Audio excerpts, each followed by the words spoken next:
Je dirais que oui, le moment était très difficile. C'est qu'il y a certains qui m'ont posé la question, comment est-ce que vous avez pu prendre un pays comme ça? Mais je les ai dit, c'est ma patrie, c'est mon pays.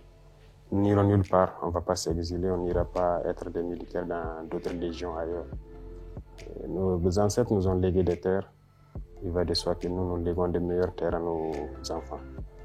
Ça, c'est un devoir. Et vous avez dit donc le néocolonialisme et le terrorisme, ce sont des phénomènes liés en fait. Le terrorisme n'est qu'une manifestation du néocolonialisme. Souvenez-vous que si vous faites bien l'histoire récente de notre pays, vous comprendrez que ça a été préparé en fait. Ça a été très bien préparé et pour venir encore nous coloniser sous cette forme. Et là, c'est barbare, c'est violent, mais c'est lié. Ce n'est qu'une manifestation. Voilà. Donc, le combat aujourd'hui, c'est pas pour seulement le Burkina, c'est pour toute l'Afrique. Voilà, la jeunesse est éveillée et c'est notre mission de continuer à éveiller les consciences et à lutter contre ce néocolonialisme-là et pouvoir donner donc un meilleur avenir à nos camarades qui peinent en tout cas à s'en sortir. Si vous prenez l'histoire du Burkina par exemple, vous savez sous la révolution du capitaine Thomas Sankara, regardez comment était notre armée par exemple. On était très bien équipés. Savez-vous combien d'avions de chasse à hélice, comme à réaction on avait? Combien de chars de combat, comment était organisée l'armée? On était très bien équipés. Alors après cela, je pense qu'un programme s'est imposé à nos États. Et on a dit de laisser l'armée et de se concentrer sur autre chose. On a laissé tomber le budget de l'armée, on a réduit les régions à 3, ainsi de suite. L'équipement, il n'y a plus d'entretien, tout est mort. On peut retrouver ici au Burkina les traces de ces blindés abandonnés. Il y a beaucoup de choses, les avions allégés, l'armée de l'air, vous verrez. Donc, on a déstructuré nos armées. On a détruit nos armées. Pendant ce même temps, on a encouragé la mauvaise gouvernance. Voilà. Et jusqu'à aujourd'hui, ça continue. Si en tant que dirigeant, on vient vous propose des prêts, par exemple, un prêt de 50 milliards, et vous pouvez voler plus de la moitié, aller déposer encore dans leur compte, aller investir dans leur pays. Et le reste, vos partisans, ils se partagent ça. On ne voit aucun projet concret sur le terrain. Vous voyez, la mauvaise gouvernance, déstructurer nos armées, et après le terrorisme s'invite à la danse. Le terrorisme s'invite, on dit que vous n'avez pas d'armée, vous êtes faible, il faut qu'on vienne vous aider. On vient s'implanter, mais l'objectif est tout autre. Donc c'est un schéma, c'est très bien préparé, donc il faut comprendre ça comme ça.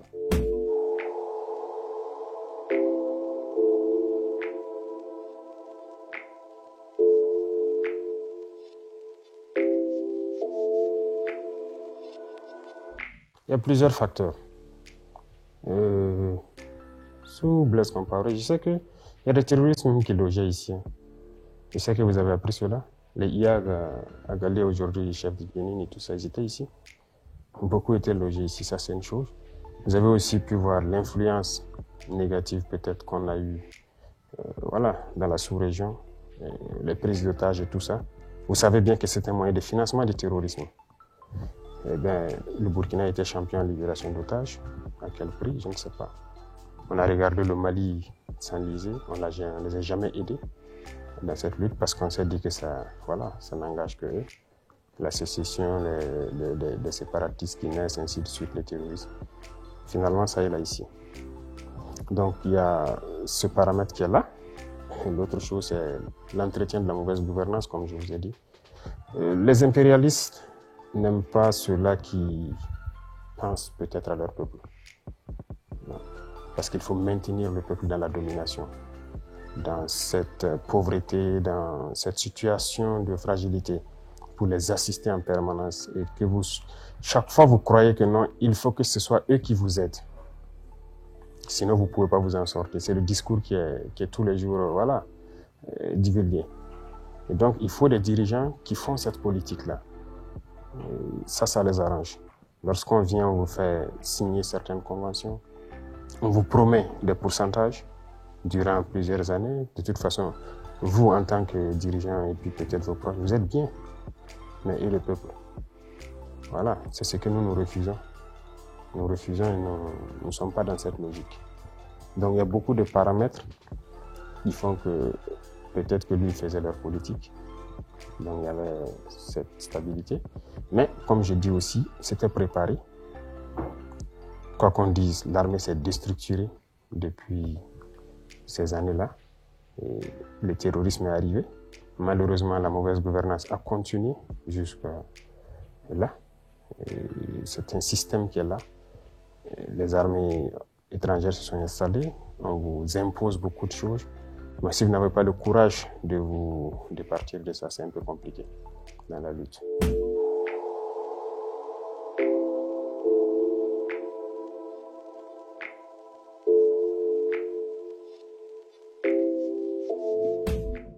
D'abord, il faut peut-être faire une petite enquête des jeunes officiers qui étaient sur le terrain. Et puis enquêter, voir quand ils manœuvraient peut-être avec ces contingents-là, quelle était la situation. Voilà. Lorsqu'on lutte contre le terrorisme, on lutte. On ne fait pas semblant. Mais sur votre territoire, lorsque par exemple vous devez manœuvrer et arriver à des endroits qu'on appelle peut-être l'os, la partie dure, où nous on veut y aller, on vous dit non, vous ne devez pas y aller. Vous devez vous arrêter là. Ça, il y a problème. Enquêtez sur ça, vous allez voir. L'autre chose, c'est que c'est lorsque le contingent démontait que nous-mêmes nous sommes rendus compte de l'arsenal qu'ils avaient ici, les avions de combat et tout. Mais c'est quand même un peu bizarre de voir qu'avec tout ça, voilà, des colonnes de terroristes viennent, ils attaquent, ils repartent. Aujourd'hui, ils ne sont pas là, mais nous, on arrive à détecter, on arrive à frapper ces colonnes-là. Donc, il n'y a pas de sincérité, en fait. Voilà pourquoi on a décidé de lutter nous-mêmes. On sait que c'est dur, mais c'est la meilleure solution.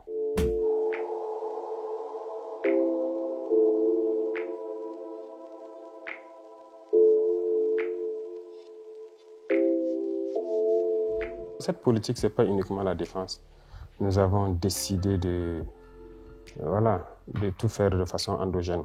Même l'économie, vous avez, si vous suivez l'actualité, vous comprendrez que quand on met en place l'APEC, par exemple, c'est pour nous financer nous-mêmes notre propre économie. La défense aussi, c'est pareil. Vous allez jusqu'aux ressources naturelles, on veut l'exploiter nous-mêmes. On ne veut pas continuer à laisser dilapider les ressources, il faut que ça profite aux Burkinabés. Donc, en matière de défense, c'est normal. Nous avons atteint un niveau assez critique dans ce conflit. Voilà, ce terrorisme-là qui endeuille nos familles. Il va de soi qu'on essaie d'impliquer tout le monde. Et ce n'est pas la première fois que ça arrive. Je suis déçu de voir certaines personnes. En fait, c'est ça aussi l'impérialisme. On tente toujours à vous dire que vous devez faire ce qu'eux ils veulent, mais pas réfléchir de vous-même pour trouver une solution. Et même quand la chose se manifeste de façon concrète, ils ont toujours tendance à vous dire non, c'est pas la même chose, parce que peut-être eux, ils sont des êtres supérieurs, suprêmes par rapport à vous. En Seconde Guerre mondiale, toutes les deux guerres, nous, nos parents ont été prélevés ici, des civils. Ils sont allés aider la France, non? Ils ont combattu. Allez-y aujourd'hui en France, vous allez trouver donc des places carrément baptisées avec les noms de nos martyrs. Mais c'était des civils. Est-ce qu'ils étaient même volontaires? Non. On les a prélevés de force. Aller défendre la France. Aujourd'hui, c'est décevant de voir que ces mêmes dirigeants français disent que nous engageons des civils. De qui on se moque? Nous n'avons pas le devoir de nous rappeler de l'histoire. Nous n'avons pas le devoir de leur dire que vous avez fait ça, vous continuez de le faire. Jusqu'aujourd'hui, ça se passe en Europe. Et d'ailleurs, même je pense que récemment, ils ont adopté un texte comme ça dans la France. De mobilisation générale, si on peut dire. Donc nous n'avons pas ce droit. Allez-y comprendre. Donc c'est dans ce contexte que nous avons décidé de lutter, de façon endogène. Voilà, nous comptons sur nos propres forces. Et aussi, nous avons de nouveaux partenaires qui nous appuient de façon technique et autre, en termes d'équipement et tout. Voilà un peu le concept. Donc ce n'est pas uniquement la défense, l'économie et beaucoup d'autres paramètres. Ça sera endogène. Et nous avons la capacité.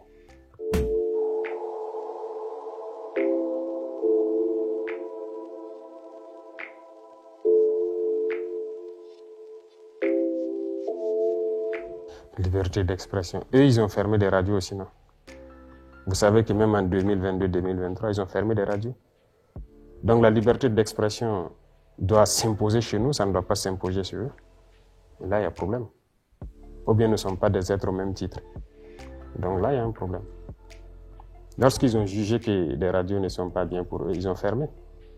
Mais ici, les radios qui font des propagandes, qui cherchent à donner plus d'aura à l'ennemi, à faire amplifier le conflit et tout, nous allons fermer. Ce n'est pas seulement occidental, même les radios locales qui s'alignent dans le sens de l'impérialisme, on va fermer.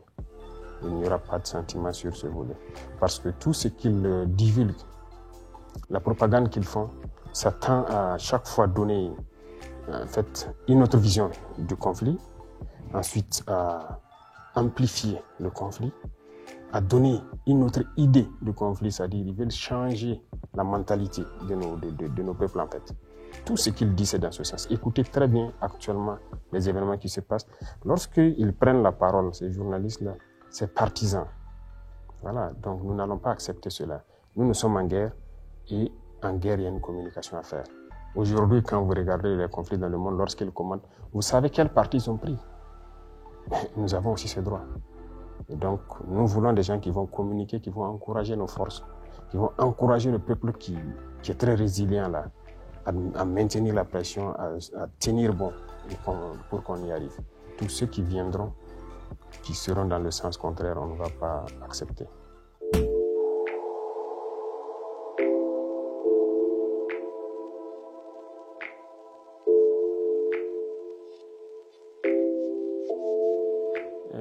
La phrase « la patrie ou la mort, nous vaincrons », ça veut tout dire, surtout dans ce contexte. Et il faut retenir que le camarade président Thomas Sankara, il a mené une lutte pour la liberté, une lutte en faveur de tous les peuples opprimés, une lutte en faveur de l'Afrique. Oui, nous menons les mêmes combats, ça oui. Plusieurs idées déjà développées par le capitaine Thomas Sankara sont d'actualité aujourd'hui, qu'on le veuille ou pas. Je vous disais tout de suite que vous savez que sur la révolution, le Burkina, on mangeait à notre faim, on exportait. Oui, les haricots verts, la pomme de terre, les céréales et tout, tout le monde mangeait à sa faim. On exportait. L'armée se portait très bien, on était bien équipé.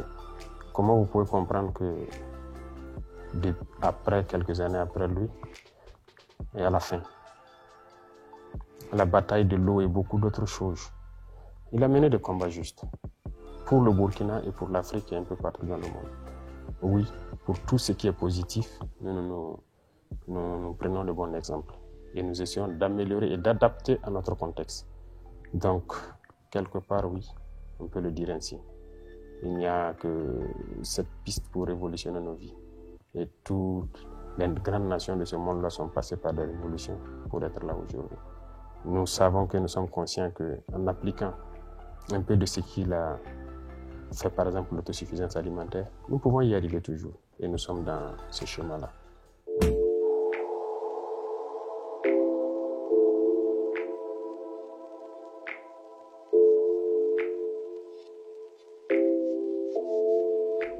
Si vous partez à Niamey, vous vivez un peu, vous revenez par exemple à Fada, vous vivez un peu, vous allez toujours vous croire dans la même ville.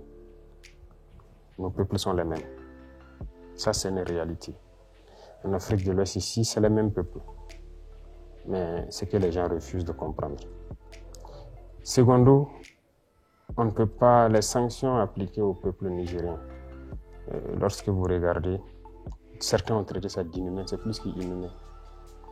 Quand on pense que c'est des gens qui parlent des droits de l'homme et qui appliquent ces sanctions à un peuple, l'empêcher de se nourrir, l'empêcher de se soigner, de quel droit de l'homme est-ce qu'on parle? Nous, c'est un devoir, ce sont nos frères. S'ils ont faim et que nous en avons mangé, on va leur donner. C'est le principe de base en Afrique. Lorsqu'il y en a pour un, il y en a pour deux. On peut couper nos rations et les donner. S'ils sont malades, on peut leur donner des médicaments. Ça, nous allons le faire autant qu'on peut. Donc nous soutenons fortement le peuple nigérien sur ce volet. Sur le volet sécuritaire, il faut dire qu'on est liés. Si on laisse le Niger se désintégrer, tout le monde s'est assis à regarder la Libye en son temps. Oui, On était là, on a suivi.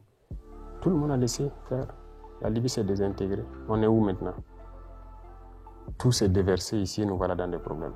On va encore laisser le Niger se désintégrer? Non. Non. Je disais que nous avons commis des erreurs. Si le Burkina avait soutenu sérieusement le Mali en son temps, soutenu le Niger, le terrorisme n'allait peut-être pas arriver ici. Mais on est resté là parce que les gens à l'époque ont peut-être reçu les instructions de rester là pour que ça se déporte chez nous aussi. Donc nous avons bien compris la leçon et ça ne va pas arriver une deuxième fois. Donc la sécurité du Niger, c'est notre sécurité. Voilà pourquoi on tient à sauver ce peuple-là, pour que ça ne se désintègre pas, pour qu'ils ne connaissent pas une certaine souffrance. Voilà un peu notre position.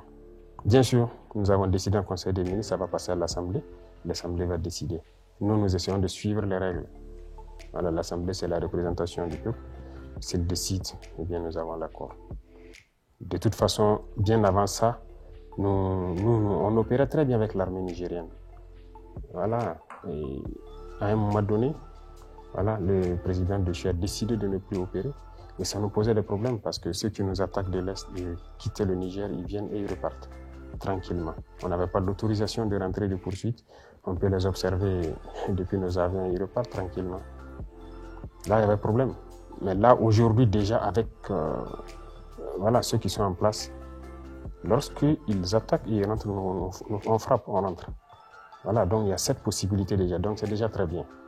Et maintenant, si on veut s'attaquer au peuple nigérien, on va s'y opposer. Et ceux-là qui sont là à s'exciter, vous savez bien qu'ils n'ont même pas consulté leur assemblée. Et même la CEDEAO, il y a une assemblée à la CEDEAO, elle n'a pas été consultée. Donc c'est des chefs d'État qui décident d'aller en guerre parce qu'on les a dit d'aller en guerre.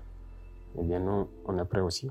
En tout cas, c'est passé en Conseil des ministres, ça va passer à l'Assemblée et on se prépare.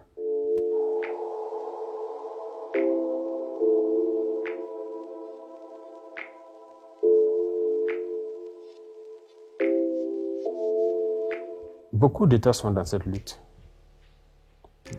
de libération. Parce que, comme vous l'avez dit, c'est le néocolonialisme. Beaucoup d'États sont dans cette lutte actuellement. Et déjà, donc, on ne peut pas être isolé. Parce que nous sommes amis à ces luttes-là, à ces États-là. Tout le monde lutte aujourd'hui pour un monde multipolaire. Donc, nous avons des partenaires dans le même sens. Ça ne peut pas nous isoler. Au contraire, ça renforce nos liens avec d'autres. Parce que ce néocolonialisme, il faut que... C'est de l'esclavage. Ça doit s'arrêter. Et beaucoup de peuples sont dans cette lutte, donc moi je ne pense pas que ça puisse nous isoler.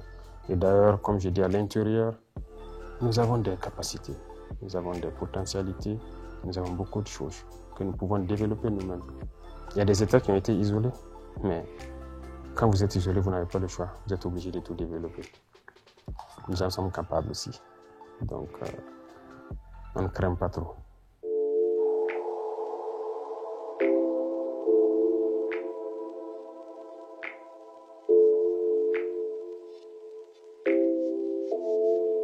De toute façon, nous ne sommes pas ennemis avec le peuple français. C'est la politique de ceux qui dirigent la France qui pose problème en Afrique. Donc, tant qu'un État n'est pas dans un esprit impérialiste, un esprit d'esclavagisé, il n'y a pas de problème. Mais tant qu'il y aura de ces esprits-là, cette idéologie, il y aura problème. Il faut qu'on accepte de se regarder c'est-à-dire d'égal à égal. Ça, c'est un principe de base. Il faut qu'il y ait le respect. Il faut qu'il y ait le respect. Et tant qu'il n'y aura pas ce respect, ça sera un problème. Il faut qu'on accepte de revoir toute notre coopération. Parce que depuis les indépendances des années 60, on a donné l'indépendance, on a peut-être placé des gens qu'on maîtrise à la tête de certains États. On a amené les gens à signer beaucoup d'accords, beaucoup de choses qui nous empêchent de nous développer. Et quand on dit développer, la première des choses pour nous-mêmes, c'est de pouvoir faire manger le peuple à sa faim, de le mettre en sécurité. Tout ce qu'il y a en Europe ou ailleurs, on peut avoir ça ici. Rien ne nous manque. Nous avons toute la matière première. Nous avons tout sur place. Et nous avons de l'intelligence aussi pour transformer, pour faire beaucoup de choses. Donc, il faut que les gens comprennent ça et qu'on se regarde d'égal à égal. et qu'on se respecte. Si les gens sont prêts à ce qu'on relise tous ces textes, de toute façon, on est en train de dénoncer un à un. Chaque fois qu'on lira et que c'est contraire aux intérêts du peuple, on ne va pas accepter. Et donc, il y a des principes de base qu'il faille respecter pour qu'on ait de très bonnes relations. Ce n'est pas uniquement la France avec n'importe quel État. Voilà, les États impérialistes, ce n'est pas uniquement la France. Hein. Il y en a d'autres qui se cachent. Voilà, mais ils savent ce qu'ils nous font. Et on sait aussi. Donc, c'est avec tous ces États-là, il faut que les gens changent la formule, qu'on se respecte.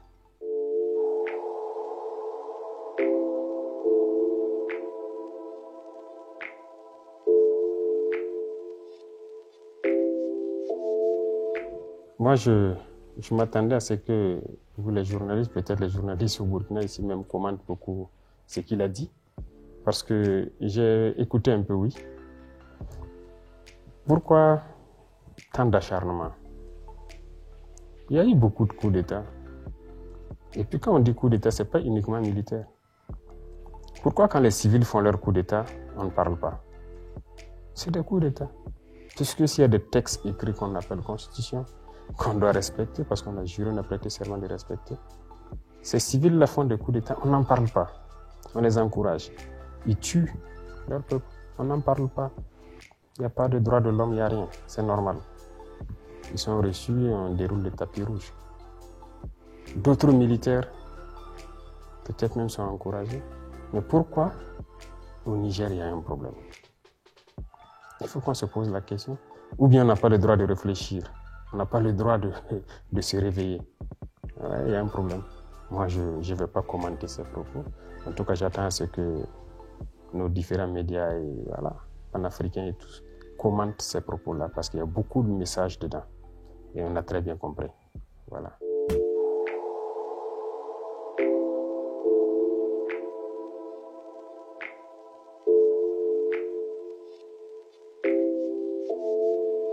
Oui, je peux dire que j'ai déjà lu sur le mouvement. Je pense que vous étiez au secrétariat après la présidence actuellement. J'ai lu et l'Azerbaïdjan, je pense que depuis 1991, hein, voilà, l'indépendance, voilà. On suit un peu ce qui se passe donc après la dislocation, on a lu un peu.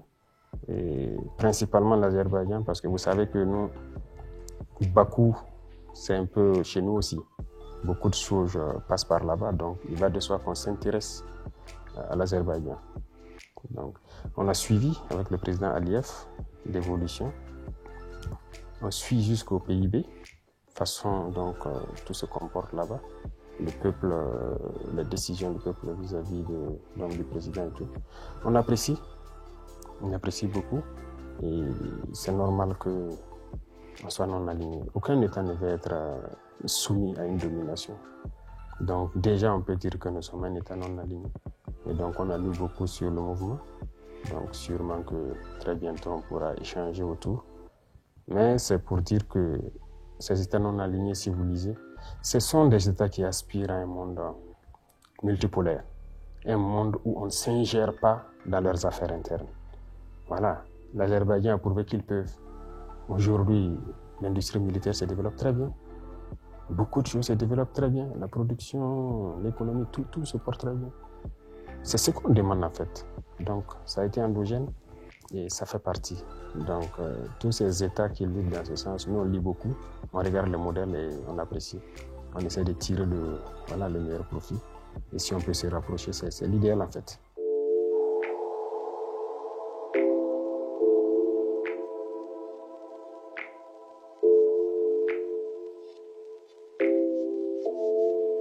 Je n'arrive pas sur les réseaux sociaux si vous le dites.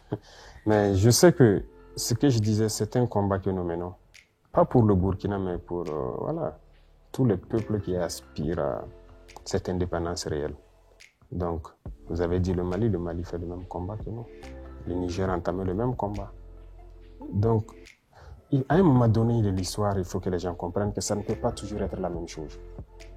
Aujourd'hui, les jeunes, si vous regardez le mouvement panafricain, les jeunes ont compris. Ils ont ouvert l'œil. On ne va plus se laisser manipuler en fait. Voilà. Et si vous regardez tout de suite, je vous parlais du dernier discours du président Macron. Il y a beaucoup de messages dedans. il faut les décrypter. Il faut les décrypter. Et on n'est pas taré. Il y a des gens qui sont intelligents, qui arrivent à lire. Donc, si beaucoup de jeunes se sentent dans notre combat, tant mieux. Et c'est tout ce qu'on demande, que les gens puissent se réveiller. Et nous, on communique autant qu'on peut pour que les gens se réveillent. Et je sais que partout en Afrique, il y a des voix qui s'élèvent pour l'indépendance réelle de l'Afrique. Et donc, nous sommes heureux de l'apprendre et on espère pouvoir donner le meilleur de nous-mêmes et être à la hauteur et ne jamais trahir donc, ces peuples qui nous suivent depuis loin.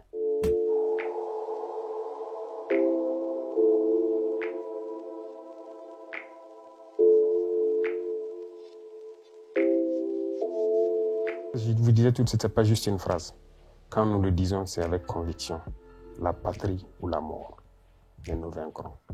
Nous sommes prêts au sacrifice suprême de nous battre jusqu'à la mort pour ce pays.